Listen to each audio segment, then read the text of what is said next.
Hi friends, welcome back to my channel life and me চ্যানেলের আবারও একটা daily ভ্লগে তোমাদের সবাইকে জানাই অনেক অনেক স্বাগত।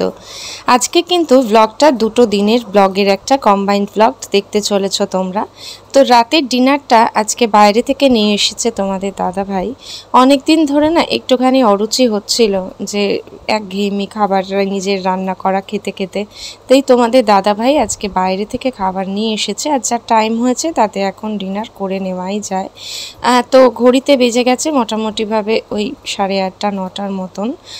তো চলো আমাদের রাতের ডিনারে কী কী রয়েছে সেটা একটু শেয়ার করি তোমাদের সাথে। আর মাম্মা দেখো অলরেডি বসে পড়েছে খেতে, আর ওদিকে বসেছে তোমাদের দাদা ভাই। আর এই ঘরটায় যেহেতু এসি, সেই জন্য এই যা গরম বাইরে বসে খাওয়া যাবে না, এই ঘরটাতেই বসে খাচ্ছি। তো চলো আমাদের ডিনারটা শেয়ার করি। ডিনারটা একটুখানি স্পেশাল। এটা হচ্ছে বাটার চিকেন। আমি জানি না এটার কালারটা কেন সাদা আনতে পারেনি। এখানে রয়েছে চিলি চিকেন, আর তার সাথে রয়েছে রুমালি রুটি। আর এখানে তোমাদের দাদা ভাইকেও সার্ভ করে দিয়েছি। তোমাদের দাদা ভাই খাচ্ছে বসে, আর এইখানে খাচ্ছে হচ্ছে মাম্মা। এই যে মাম্মাকেও সব আলাদা আলাদা করে সার্ভ করে দিয়েছি। বাটার চিকেন মা এটা দিয়ে খাও, ঝাল কম লাগবে, গ্রেভিটা কম খাও। আর চিলি চিকেন, আর এখানে খাচ্ছে মাম্মা। Welcome back to my channel life and me চ্যানেলের আবারও একটা ডেলি ভ্লগে তোমাদের সবাইকে জানাই অনেক অনেক স্বাগত। আজকে তোমাদের জন্য একটু অন্যরকমের একটা ব্লগ নিয়ে আসলাম। দেখতেই পাচ্ছ রেডি হয়ে গেছি, আর ঘড়ির কাটায় সময় এখন দুপুর 1টা। এখনই বেরিয়ে যেতে পারলে ভালো হতো, তবে মাম্মার কিছু জামা কাপড় আর প্রয়োজনীয় টুকিটাকি জিনিসপত্র বাবার কাছে পাঠাতে হবে, বাবা আসবে নিতে। তো সেই কারণে আমি অপেক্ষা করছি। আর মাম্মা আজকে স্কুলের পরে চলে গেছে, আজকে যেহেতু শনিবার, তারপরে চলে গেছে আমাদের বাড়িতে। আর ওখানেই মাম্মা আজকে সারাদিন থাকবে। চারিদিকে মেঘলা আকাশ, প্রচণ্ড বৃষ্টি হচ্ছে সকাল থেকে। আর যেহেতু শনিবার, তোমাদের দাদা ভাইয়েরও তাড়াতাড়ি ছুটি। সকাল থেকেই আজকে যেন মনটা একটুখানি উইকেন্ড এলে যেমনটা হয়, যে একটু কোথাও ঘুরতে যাই, একটু ঘুরে ফিরি, একটু অন্য রকমের একটা লাইফ লিড করি একটা দিন, সেরকম ইচ্ছেটাই হয়। তো তোমাদের দাদাভাই যখন আজকে সকালে অফিসে যাচ্ছে, তখন আমি বললাম যে দেখো আজকে দিনটা একটু বেশ অন্যরকম করে কাটাতে পারলে ভালো হতো। আর মাম্মাও দেখলাম চলে গেছে মায়ের কাছে, মানে মায়ের কাছে খাওয়া দাওয়া করবে। তো আমার বাড়িতে থেকে বিশেষ কোনো কাজ নেই, একটাই কাজ ছিল রান্নাবান্না করার। কিন্তু কালকে যেহেতু ছুটির দিন, রোববার, সেই জন্য সেই কাজটা থেকে বিরত থাকলেও চলবে, সেটাকে স্কিপ করলেও চলবে। তো চলো আমি একটু রেডি হয়েছি, একটা কুর্তি পরেছি, আর যাচ্ছি এখন তোমাদের দাদা ভাইয়ের সাথে দেখা করতে। তারপর ডিসাইড করব, একটু হেঁটে চলে চারিদিকটায় কলকাতায় ঘুরলেও অনেকটা আনন্দ। তবে অনেক দূর যেতে হবে আমাকে এখনও। আপাতত যেটুকু যা ঠিক হয়েছে তাতে মিটিং পয়েন্ট হচ্ছে নন্দন, যেমনটা আমরা বিয়ের আগেও মিট করতাম, কারণ ওটা ঠিক মাঝামাঝির একটা ডেস্টিনেশন ওর অফিস থেকে বা আমার ফ্ল্যাট থেকে। তো একটা এই ভিডিওটা তোমাদের সাথে অনেক অনেক অনেক কথা বলে দিলাম। আর আজকে চলো একটা অন্য রকমের ব্লগ তোমাদের জন্য আনতে চলেছি। এখন এই অপেক্ষা করছি। মাম্মার ব্যাগটা দেখো পেছনে, এই যে গুছিয়ে রেখেছি, এই ব্যাগটা দিতে হবে বাবাকে, দিয়ে আমি বেরোতে পারবো দেন তারপরে। তো চলো সঙ্গে থাকো, দেখতে থাকো ব্লগটা। ট্রেন, দেন তারপরে মেট্রো, একা একা কিছুটা জার্নি। তো চলো পুরো জার্নিটাই সঙ্গে থাকো। জাস্ট বেরোতে পারলাম, আর আকাশ একেবারে সেজে গুজে মেঘ করেই আসছে। বাবার জন্য একটু লেট হলো আসতে, বাবুর পড়াটা যেহেতু একটু লেটে হলো। প্ল্যান একটু চেঞ্জ হয়েছে, আপাতত মিট করবো জংশনেই, কারণ তোমাদের দাদাভাই অলরেডি বেরিয়ে পড়েছে। তো সেক্ষেত্রে ওকে অনেকক্ষণ নন্দনে অপেক্ষা করতে হবে, যদি নন্দনে গিয়ে দেখা করি। আর দেখছো আমার পেছনে আকাশ কিরম অন্ধকার। তো চলো আপাতত দমদমেই তোমাদের দাদাভাইয়ের সাথে মিট করব, তাহলে কাউকে বেশিক্ষণ অপেক্ষা করতে হচ্ছে। টুয়ার্ড স্টেশন, দেখা যাক কোথায় যাওয়া যায়। ট্রেনে উঠতে না উঠতেই প্রচণ্ড বৃষ্টি শুরু হয়েছিল। তো সেই বৃষ্টিকে উপেক্ষা করেই কোনো রকমে ট্রেন থেকে নেমে আপাতত জংশন স্টেশনে মিট করেছি দুজনে। আর আমাদের ক্যান্টনমেন্টেও দেখেছি, জংশন স্টেশনেও দেখেছি, সেন্ট্রাল গভর্নমেন্টেরই ওয়ান স্টোরগুলো করেছে, ওয়ান স্টেপ ওয়ান স্টোর বোধহয়। তো এখানে নানান রকম হাতের কাজের জিনিস পাওয়া যায়। পছন্দ হয়ে গেছে একটা শান্তিনিকেতন প্রিন্টের ব্যাগ, মানে শান্তিনিকেতনের এই ধরনের জিনিস পাওয়া যায় ওই পিওর সিল্কের উপরে হাতের কাজ করা, আর নানান ধরনের জিনিস দিয়ে সাজানো দোকানটা। আরও একটু সময় পেলে দাঁড়িয়ে সুন্দর করে ভিডিও করা যেত ঠিকই, কিন্তু সময় বিশেষ হাতে নেই, কারণ বৃষ্টিটা সেই মুহূর্তেই একটু থেমেছে। এখান থেকে একটা ব্যাগ দমদমে এতক্ষণ ওয়েট করছিলাম, আর বাইরে প্রচণ্ডই বৃষ্টি নেমেছে। আর আসার সাথে সাথে দেখো আমাকে একটা ব্যাগ কিনে দিল, এই দোকানটা থেকেই জাস্ট কিনে নিয়ে বেরালাম। এখনও বৃষ্টি কমেছে, আর একটু ধরুক, তারপর দেখে কি করা যায়। আগে তোমাদের দাদাভাই খাবে, ওর খিদে পেয়ে গেছে প্রচণ্ড।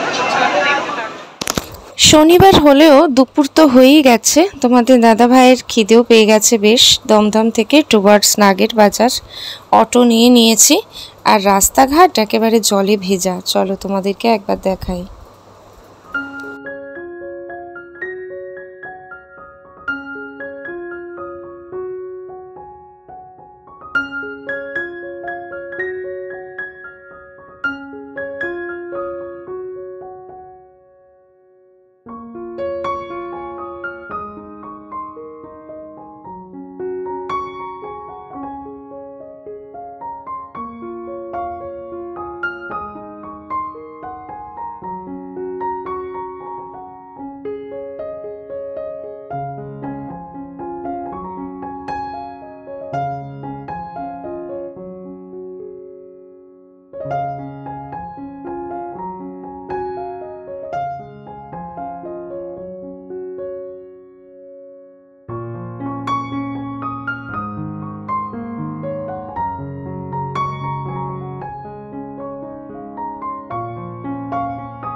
নাগের বাজার বাস স্ট্যান্ডে, আর যেহেতু দুপুর তোমাদের দাদাভাইয়ের খিদেও পেয়ে গেছে, কাছাকাছি রয়েছে গুরুদেব রেস্টুরেন্ট, এটারই বলা চলে। তো চলো সেখানে ঢুকছি।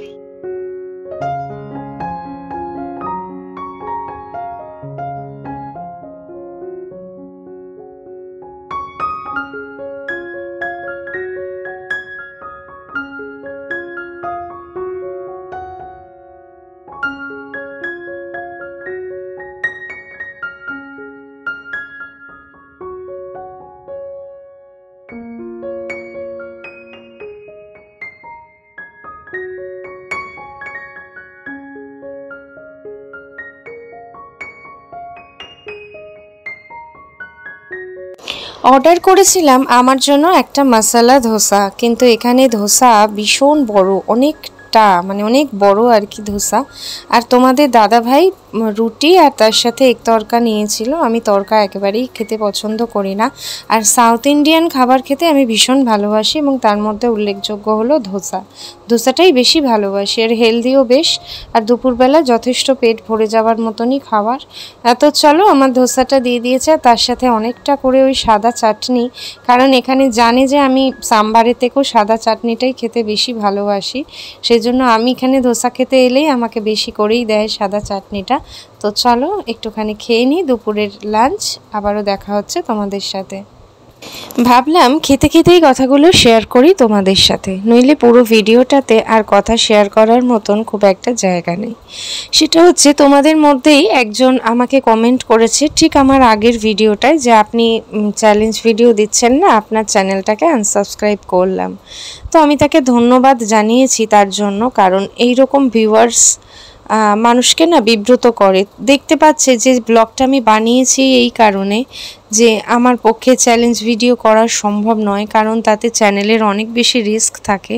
তো তোমরা নিশ্চয়ই আমার ভালো চাও। আমার এর আগেও কতগুলো চ্যানেল কত দাঁড়িয়ে পড়া, মানে যে চ্যানেলটা আমার দাঁড়িয়ে গেছিলো রীতিমতন, সেই চ্যানেল আমার ডিলিট হয়ে গেছে, ইনকাম চালু হয়ে গেছিলো পর্যন্ত। তারপরেও আমি কিভাবে রিস্ক নিতে পারি বলো? একটু একটু করে লক্ষ্যে পৌঁছচ্ছি। এটা কি তোমাদের জন্য ভালো লাগছে না?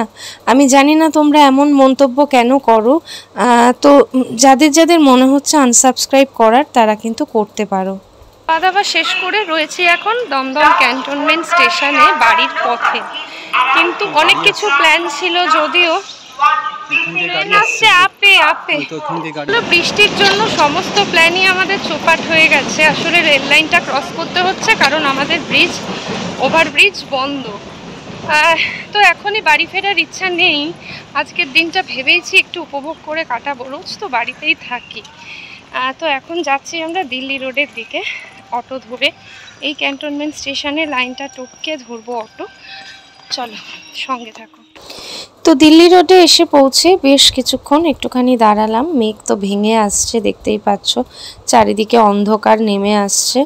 আর এখান থেকেও চেয়েছিলাম একটুখানি বেলুড় যাব গঙ্গা উপভোগ করতে, কিন্তু সেই সাধু আমাদের বৃথাই হলো টোটালি বৃষ্টির জন্য। আর রিস্ক নিতে চাইছি না, কেননা মাম্মা রয়েছে মায়ের কাছে, আবার মাম্মাকেও আনতে যেতে হবে।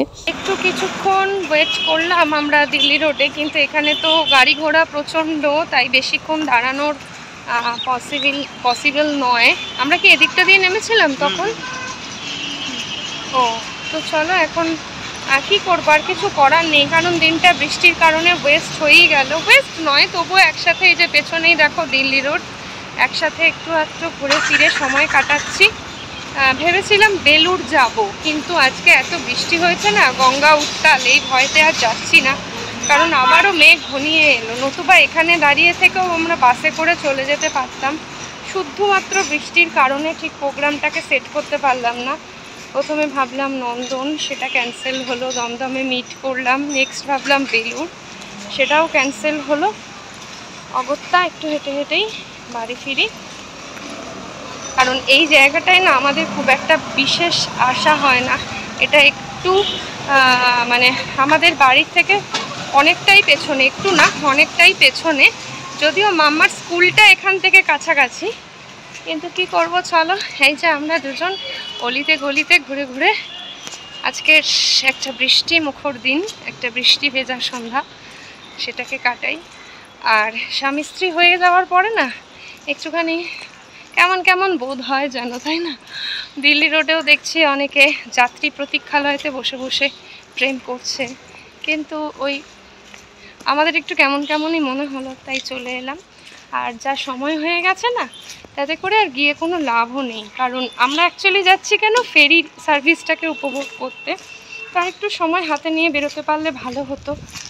আবারও একচোট বৃষ্টি নামবে, প্রচণ্ড অন্ধকার হয়ে আছে চারিদিক।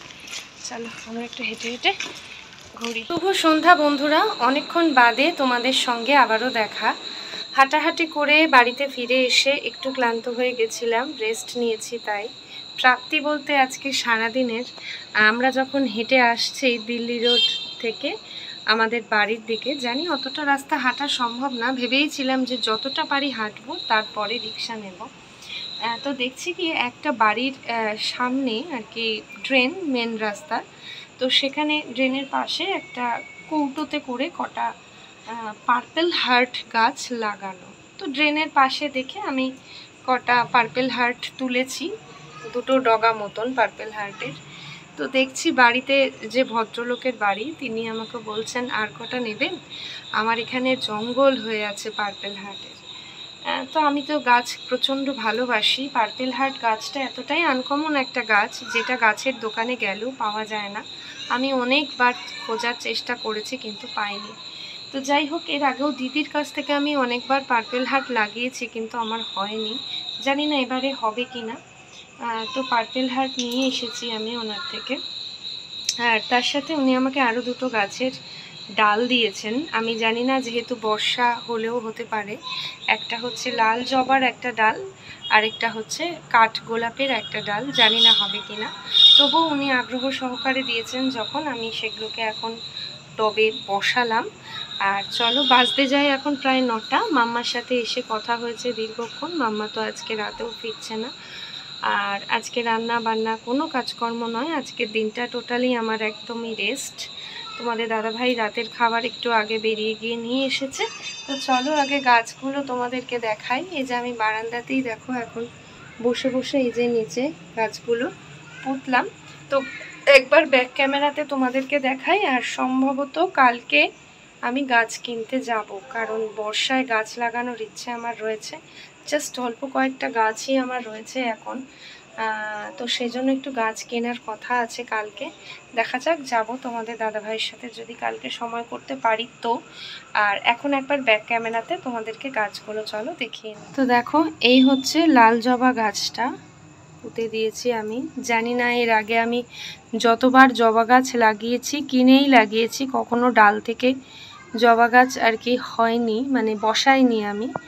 আর এটা হচ্ছে কাঠগোলাপের একটা ডাল ভেঙে দিয়েছিলেন উনি, সেই ডাল। জানি না এটাও হবে কিনা, তবে উনি বললেন যে কাঠগোলাপও নাকি এরকম ডাল বসালে হয়।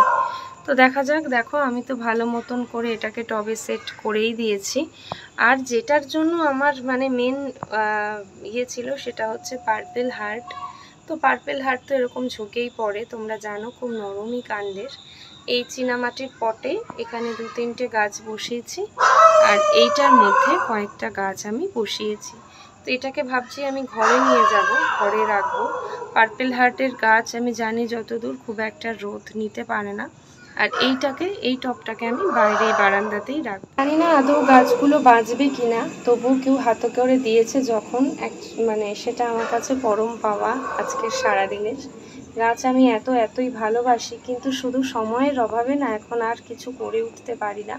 তবুও ইচ্ছা আছে কালকে একবার যাওয়ার, দেখা যাক কি হয়। তোমাদের দাদাভাই রাতের খাবার নিয়ে এসেছে, তোমাদেরকে তো বললামই, একটু পরে খাওয়া দাওয়া করে একেবারে রেস্ট। আজকে সারাদিন শুধু এ প্রান্ত থেকে ও প্রান্ত ঘোরাঘুরি হয়েছে, প্ল্যান চেঞ্জ হতে হতে হতে। তাই মাকে ফোন করে বললাম, মায়ের সাথে কথা হলো। অ্যাকচুয়ালি এত জোরে বৃষ্টি নামলো, আজকাল দুদিনই বৃষ্টির পূর্বাভাস রয়েছে, সেই জন্যই আর রিস্ক নিলাম না। গেলে যেতেই পারতাম, আর শুধু মতন নন্দন চত্বরে আর গেলাম না। তো চলো এখন গাছগুলোকে জায়গা মতন রাখি, আবারও পরে আসছি, তোমাদের সাথে কথা হবে। আমাদের রাতের ডিনার হাজির হয়ে গেছে। দেখো আজকে রাতে বিরিয়ানি, মাটন বিরিয়ানি। তো তোমাদের দাদাভাই আর আমি নিয়ে বসে পড়েছি, আর তার সাথে তোমাদের দাদাভাই খেলা দেখছে। তো আজকে তো বললামই আর কোনো কাজ নেই, খেয়ে দিয়ে একেবারে ঘুম। অনেকটা হাঁটাহাঁটি করে শরীর বেশ ক্লান্ত। তোমাদের সবাইকে গুড নাইট। সকাল বাবু চলে এসেছে, আর কালকে বাবুর 8th ইন্টারন্যাশনাল ক্যারাটের কম্পিটিশন ছিল, আর ও তাতে কিন্তু চ্যাম্পিয়ন হয়েছে দুটোতে। দেখো ব্রোঞ্জ পেয়েছে, 2টো ব্রোঞ্জের মেডেল। কিসে কিসে পেয়েছো? কাতা আর কুমিতে প্রচুর হাড্ডাহাড্ডি লড়াইয়ের পরে এর আগের বারও বাবু ব্রোঞ্জ, আর তার আগের বার সিলভার। তো সেইটা দেখাতে চলে এসেছে আমার কাছে। চলো তোমাদেরকে একবার ভালো করে ব্যাক ক্যামেরা তোর মেডেলগুলো দেখাই। পর গলায় এটা পর, দেখি কেমন লাগে। এগুলো তো আনন্দ কত, আমার আনন্দ হচ্ছে না। মোট 4টে মেডেল হয়েছে।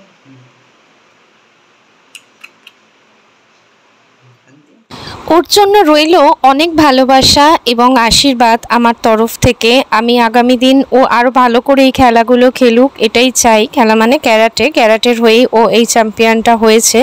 তো আশা করি ওর জন্য তোমাদেরও প্রার্থনা রইল অনেকখানি ওর আগামী দিনের সাফল্যের জন্য। আর দেখো আমি মেডেলগুলো একটু কাছ থেকে তোমাদেরকে দেখাচ্ছি। সোনা, রূপো বা ব্রোঞ্জ নয়, এতজন কম্পিটিটারের মধ্যে কোনো কিছু যে একটা অ্যাচিভ করে ফিরতে পেরেছে, এটাই হলো সবচেয়ে বড় সাফল্য। তো চলো আজকে ব্লগটা এখানেই শেষ করে দিচ্ছি। আশা করি ভালো লেগেছে। ভালো লাগলে লাইক, শেয়ার, কমেন্ট করে পাশে থেকো। টাটা।